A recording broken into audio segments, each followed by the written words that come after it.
Atos capítulo 8, versículo 37.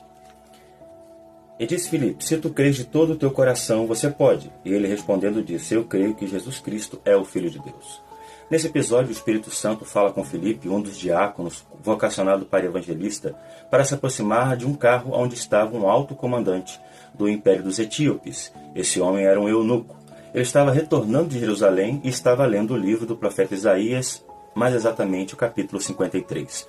Diz o texto que ele está indo de encontro a esse eunuco. A pergunta que Filipe faz é a seguinte: entendes o que lês? Então a resposta daquele alto comandante era: como poderia entender se não há quem me explique? Então Filipe, que estava ali por ordem do Espírito Santo, começa a explicar que aquela profecia do capítulo 53 de Isaías cumpria-se plenamente em Jesus Cristo, que havia sido moído pelas nossas iniquidades e que havia pago o preço de salvação em nosso lugar.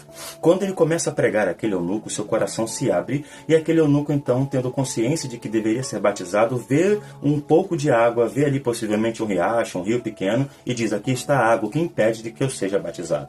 E Filipe então diz: bom, se você crê que Jesus Cristo é o Filho de Deus e que tudo aquilo que eu ensinei a você é uma verdade, você pode ser batizado e ser salvo. E ele responde então fazendo a sua pública confissão de fé para Filipe de que ele acreditava. O que nós aprendemos com esse texto, em primeiro lugar, é que o Espírito Santo vai sempre colocar pessoas no nosso caminho para ouvir a pregação do Evangelho, para ouvir acerca de Jesus, acerca do Evangelho da verdade. E nós não podemos perder a oportunidade. A segunda verdade é que nós temos que pregar as doutrinas basilares para que as pessoas creiam no Evangelho de verdade. Qualquer tipo de pessoa que se converte porque vai na igreja e ouve que a sua vida vai ficar melhor, que os problemas vão acabar, que as enfermidades vão cessar, não está ouvindo aquilo que é em essência o Evangelho, mas está ouvindo aquilo que as pessoas, aquilo que o coração ansioso do ser humano deseja ouvir.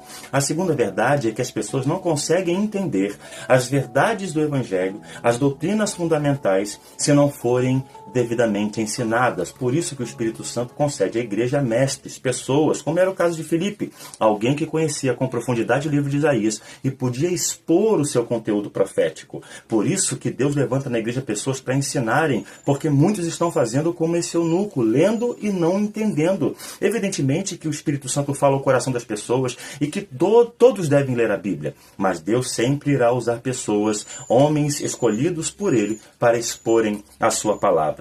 Por isso temos que valorizar aqueles que pregam, aqueles que ensinam e crer que o Espírito Santo sempre irá se utilizar de outras pessoas para nos ensinarem as verdades do Evangelho. No final, a confissão de fé daquele homem transformou a sua vida, ele foi regenerado e foi batizado e tornou-se um cristão. Devemos pregar o Evangelho pelo Espírito Santo.